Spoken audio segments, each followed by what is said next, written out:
안녕하세요. 링컨 태지호입니다. 안녕하세요. 링크온의 전성권입니다. 링컨 신호림입니다.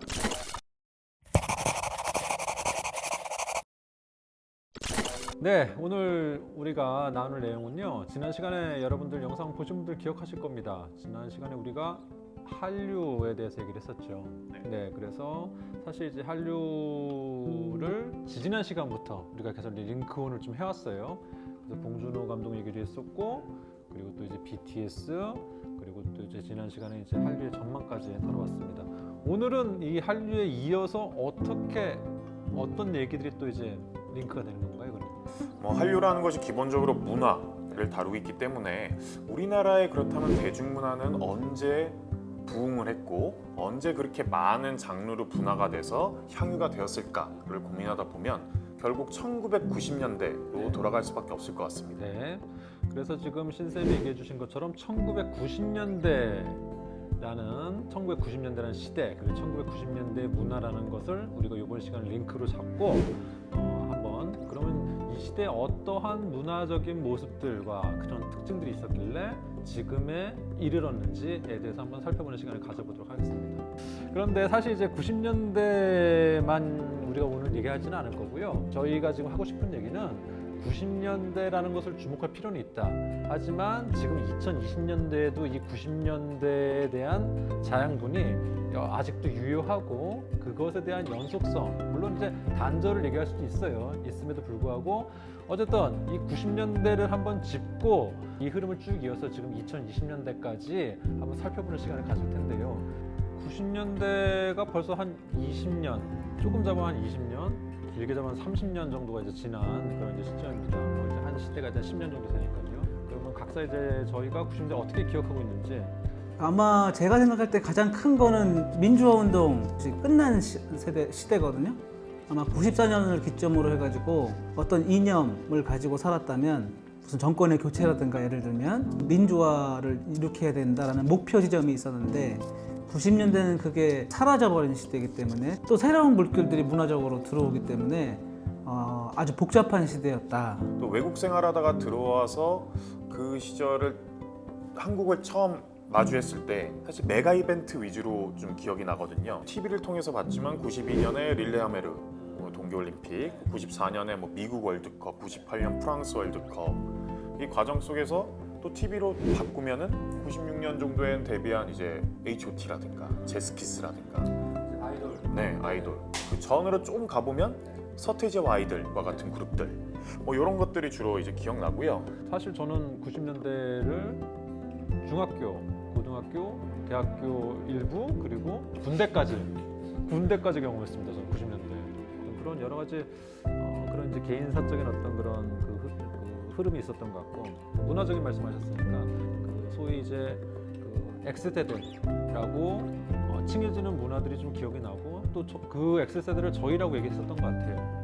좀 더 이제 일상적인 차원에서의 어떤 변화상 생각해 보면은 삐삐를 쓰다가 이제 휴대폰이 막 이제 나오는 그런 시점에서의 어떤 소소한 그런 에피소드들이 좀 생각이 납니다. 아니, 저는 어쨌든 가장 기본적으로 서태지 아까 말씀하신 서태지와 아이들인데 난 알아요 가장 중요하지 않습니까? 시작을 해가지고 이제 컴백홈으로 끝났는데요. 짧은 단기간에 그러니까 문화적 상상력이랄까? 라는 것들이 일반적으로 없을 때 나왔기 때문에 굉장히 당황스러운 음악이었거든요. 그래서 그 이전에 어떤 음악, 댄스랑 랩을 결합한 음악이 아마 신선하기도 하고 맨 처음에 혹평을 받았다고 저는 기억을 하고 있긴 하는데 몰랐었던 거죠, 초창기에는. 이른바 문화대통령으로서의 서태지라는 게 아직도 90년대 핵심이랄까? 라고 생각을 하고 있어요. 서태지와 아이들이 인터뷰한 장면이 기억나는데요. 보통 요즘 아이돌들이 기자회견을 한다 그래서 그런 사회적인 어떤 파장 때문에 회견하는 거 못 봤는데 서태지 아이들이 본인들이 갖고 있는 책임감, 사회적 책무 이런 거에 대해서 본인들도 인지하고 있고 이런 것에 대해서 좀 나쁜 영향을 미치지 않기 위해서 노력하겠다라는 말을 할 정도로 굉장히 좀 놀라운 사건이었던 것 같아요. 지금 생각해보면. 지금 이제 두 분 말씀하시고 저도 이제 그 영향력을 말씀드린 것처럼 문화 대통령이라든가 혹은 이거의 어떤 파급부가 워낙 커서 이 서태지라는 키워드를 중심으로 해서 어떻게 90년대라는 문화에 대한 모습이 변화를 모색했는지에 대해서는 좀 따져볼 필요가 있는 것 같습니다. 원래 세기 말의 경우에는 우리가 이제 역사적으로 봐도 굉장히 혼란하지만 굉장히 많은 것이 싹틀 수 있는 시간이거든요. 90년대는 저는 그래서 의미가 있다고 생각을 하고 서태지의 음악만으로 쭉 가는 게 아니잖아요. 네, 서태지와 아이들의 그런 문화 대통령으로서의 지위가 쭉 영원하게 가는 게 아니라 다른 부분들이 수렴하는 방향으로 나간다는 점에서 꼭지점 역할을 한다라고 생각을 하죠, 문화 대통령이. 네. 꼭지점 말씀하셨어요. 그럼 이거로부터 시작돼서 어떤 그런 판도가 좀 변했다, 뭐 이런 얘기를 할 수 있습니까? H.O.T나 잭스키스와 같이 1세대 아이돌이 등장할 수 있었던 기반에는 이 서태지와 아이들이 있었다고 생각을 합니다. 말 그대로 기획이죠. 기획사가 기획한 이제 상품으로서 등장했다는 차이가 있지만 주로 10대를 겨냥했다는 공통점을 찾을 수가 있습니다. 서태지와 아이들 같은 경우는 처음으로 10대라는 어떤 계층을 문화를 향유하는 주체로 상정시킨 그룹이라고 할 수가 있어요. 아마도 10대를 본격적인 대중음악의 향유층으로 상정시켰고 그 이후에 다 어쨌든 이 나오는 노래들이 전사의 후회, 또 학원 별곡 이런 노래들은 다 10대들이 이 학교에서 겪는 학교 폭력 그리고 국영수 위주의 어떤 교육 방식에 대한 저항 이런 것들을 가져가기 때문에 그대로 좀 이어간다는 또 측면도 있습니다. 서태지를 문화 대통령으로 칭하는 것이 단지 음악씬 혹은 음악 영역에서만 한정되는 것이 아니라 전반적인 당시의 어떤 분위기가 이러한 뭐 어떤 다양성이라든가 혹은 기존에 있었던 어떤 억압 혹은 체제에 대한 저항 혹은 또 이제 새로움을 갈구하는 모습들이 같이 맞물려서 나타났기 때문에 서태지가 거기서 더더욱 이제 그런 그 분위기에서의 어떤 그런 주목이 되지 않았나 생각이 드는데 다른 분야에 대해서도 좀 더 해주실 말씀 있을까요? 무슨 방송 같은 경우도 마찬가지고 SBS, 뭐 케이블 TV, 위성 방송, 이동통신, 마이프 TV 뭐 이런 것도 있고 우리가 주목하는 영화 감독들도 사실 그 당대에 만들어지거나 시작된 그러니까 박찬욱이나 김기덕이나 봉준호나 홍상수나 이창동이나 영화적인 측면에서도 그렇고 그러니까 아까 말씀하신 대중문화라는 게 사실은 우리의 입에 붙을 수 있었던 게 90년대이기 때문에 그 이전에 갇혀있던 것들이 아마 계속 운동을 통해서 어느 정도 그게 끝났고 그러면 그런 누적된 문제들이 하나씩 나오는 거죠. 아마 대중문화의 역할들이 당대에 행해진 게 아닐까라고 저는 개인적으로 생각을 하거든요. 대중문화라는 것이 이제 이걸 이제 비판적으로 보시는 분들은 아주 소비적인 문화 활동이고 혹은 또 이제 뭐 문화 산업 그리고 또 이제 획일화된 문화라고 이렇게 또 그 평가절하하시는 분들 또 이제 그런 학자 이론들도 있습니다. 하지만 이제 지금 말씀하시는 관점으로 보게 되면은 물론 이제 90년대라는 것에 소비적인 혹은 소비주의 혹은 상업주의와 연관되어서 상업적인 성공과 그 어떤 규모의 어떤 성장까지 이어진 건 분명하지만 분명히 이런 시대 정신과도 연관성이 있기 때문에 당시 어떤 대중들이 그렇게 같이 동참하고 했었던 것 같아요. 그렇죠. 왜냐하면 이제 대중문화가 사람을 획일화 시킨다라는 것과 다르게 90년대 문화를 이끌었던 거는 개성이라는 단어거든요.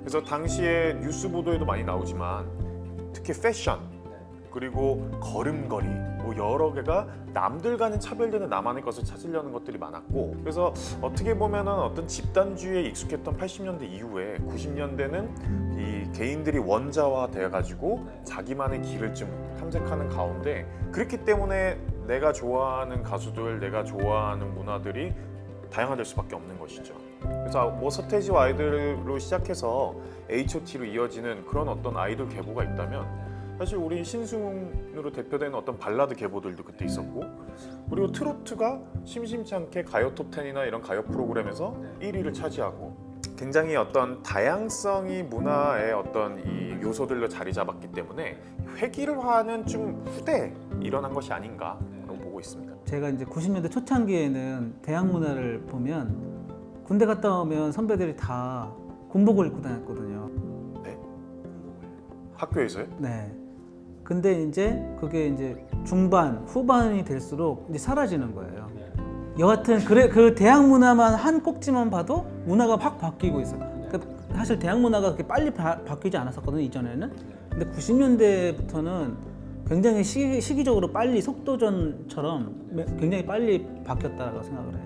90년대 다양성의 시대라는 이제 그런 말씀도 좀 하고 계신 것 같고 장은 그 필드는 이제 문화를 통해서 나타났다는 말씀이신 것 같고 무엇보다 이 대중문화가 활발히 활성화되기 위해서는 소비가 돼야 됩니다. 일정한 경제적 지위가 이루어져야 되는데 아까 10대가 어떤 대중문화의 새로운 향유층으로 등장했다고 했잖아요. 근데 그들이 어디서 돈이 나오겠어요? 결국은 부모님한테 용돈을 받아가지고 사는 것인데 그 정도 용돈을 문화를 향유할 수 있는 어떤 이 경제적인 지원을 집에서 할 수 있을 정도로 90년대는 또 경제적 지위가 전반적으로 좀 높아졌었죠.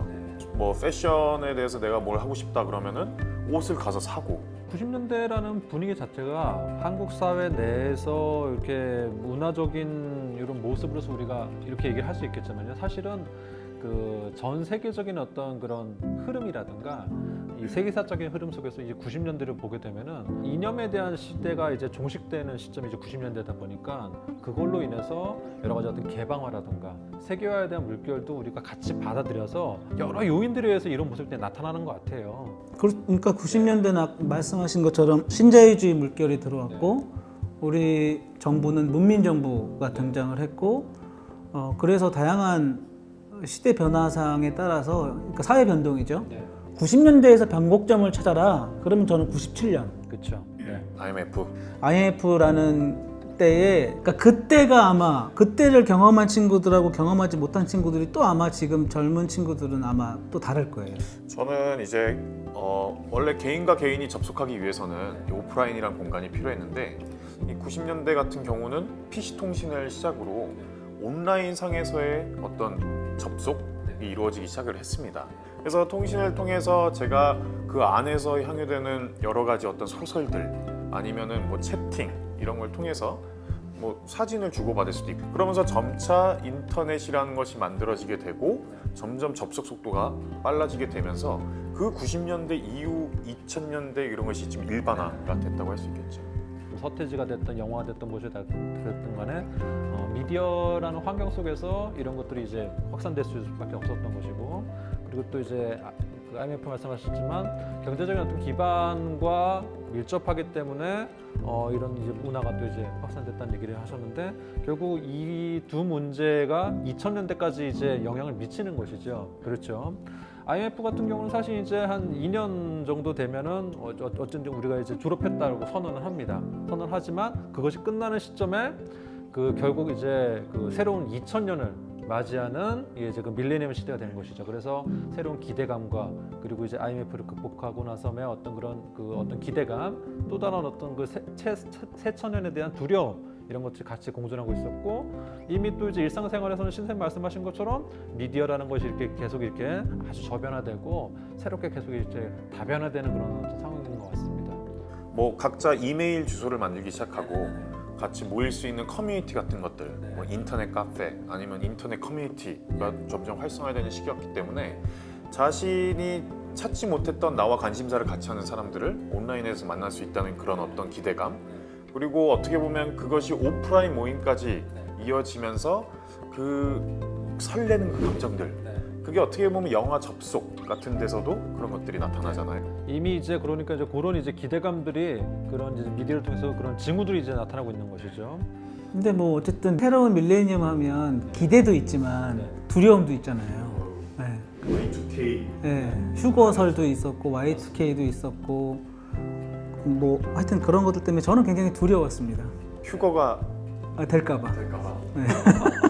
그래서 뭐 99년 12월 31일 날 뭐 하셨어요? 저는 저 책상에다가 발 묶고 잤죠. 올라갈까봐. 네. 아직 여기 할 일이 많은 남았는데. 뭐 하여튼 그렇게 묵고 계시다가 2000년을 맞이하신 겁니다. 그렇죠? 2000년대를 한번 다시 한번 개인적인 회상을 한번 저희가 한번 공유해보는 시간을 저는 이제 2000년도 하면 떠오르는 게 2001년 11월에 일어난 9월이죠. 9월에 일어난 9.11 테러. 굉장히 비현실적인 사건처럼 보이는 저게 뭐야 하면서 당시 공부하던 친구들이 다 모여가지고 TV 앞에서 우리 이러다 전쟁 나는 거 아니야? 우리 수능 못 보는 거 아니야? 뭐 이랬던 걱정들. 그리고 2002년에 대학에 입학을 하면서 뭔가 싸이월드와 같은 또 이 커뮤니티 플랫폼 같은 것들이 만들어지고 거기서 뭐 향유하다가 2002년 되면 또 한일 월드컵. 그게 말이 됩니까? 시청에 10만 명? 되게 행복하고 즐겁고 그렇지만 또 그렇게 모인다는 것 자체가 비합리적이라고 생각을 했었어요. 그때 저도 갔거든요. 그럼에도 즐기면서도 한편으로는 이거 굉장히 비현실적이고 미디어에 대한 이용에 대한 패턴이 바뀐 것 같아요. 확실히 90년대랑 2000년대 오게 되면은. 그래서 음악 얘기를 우리가 계속 했는데 2000년대, 그러니까 이전에는 CD라든가 앨범, 음반을 많이 들었는데 이제는 MP3. 예, 그렇죠. 그래서 이제 뭐 새로운 이제 P2P와 같은 그런 소프트웨어, 그래서 음악을 상당히 좀 물리적으로 좀 편하게 듣게 되었다라는 그런 기억이 있고, 또 이제 싸이월드 말씀하셨으니까 저는 사실 싸이월드보다는 인터넷 그 커뮤니티 카페, 예, 무슨 다음이라든가 다음 카페였던 것 같아요. 그때는 그래서 다음에 간 카페에서 이제 뭐 좋아하는 이제 관심사 있는 사람들끼리 모여가지고 뭐 글도 올리고 하는 이제 그런 기억도 있습니다. 아마 지금 겹치자는 얘기가 일단 인터넷 같아요, 결국은. 예, 네, 그렇죠. 인터넷이라는 것이 이제 우리가 하나의 어떤 기술로 볼 수도 있겠지만 그렇게 본다라면은 너무 이제 기술 중심적으로 사회변경에 얘기하는 것 같아서 약간 좀 그걸 좀 강조하고 싶고요. 그러니까 인터넷이라는 인터넷 문화 혹은 이제 인터넷